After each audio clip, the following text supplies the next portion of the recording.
Hello to our TABC alumni. It's a pleasure to address you, to share a Torah thought with you during this very difficult time, a time for all of humanity, difficult time of crisis for all of humanity. Hopefully a Torah thought will put things into perspective. Last week's Parsha, Parshas Kisisa, we're told about the Egel.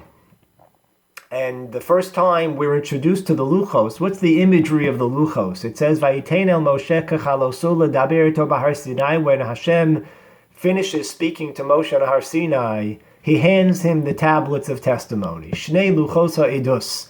Luchos Evan, they're made of stone. Kisuvim be'etzbai Elohim, and they are written literally with the finger of God. That's what the Luchos look like. The best we can imagine, we can envision based on that description. And then Moshe, of course, is told about Kishichei Samcha, the Egel, the celebration that's taking place. Moshe, of course, was delayed. Aaron played a role in the bringing of the Egel. And Moshe is told to descend the mountain. The people have become spiritually ruined, and Moshe needs to address this very issue.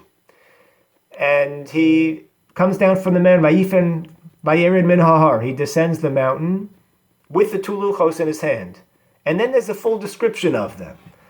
They're mishnei evrehem, on either side, kisuvim, mizeh umizehim kisuvim, v'hamechtav mechtav Elohim heima, charus ala luchos. There's a full description of the luchos. I have a better image of the luchos after they're described the second time. And the question that many have asked is, wouldn't we assume that the first time we're introduced to the luchos, that's when we should receive, that's when we should see the full description and envisage the luchos the way they should be? Why is it only the second time, when Moshe is about to destroy the luchos, do we see them, do we understand perhaps their full glory? They have the full description. And the answer is somewhat obvious. And that is that it's only when we're about to lose something that's so precious, that's so dear, that perhaps we haven't appreciated, that we only then begin to appreciate it. The luchos were just luchos Evan, the luchos of stone, of testimony, written with God's finger. That's the first time. That's the description, because when the luchos were given, so perhaps there wasn't such great excitement, such great enthusiasm on our part to receive them. But when Moshe comes down from the mountain and he sees what's happening, and the people are about to lose them, that's when the Torah describes them in great detail. Isn't this true?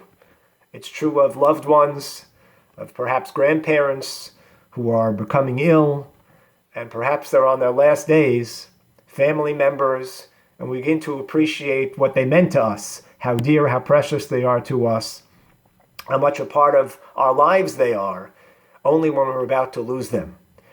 We're experiencing something very similar.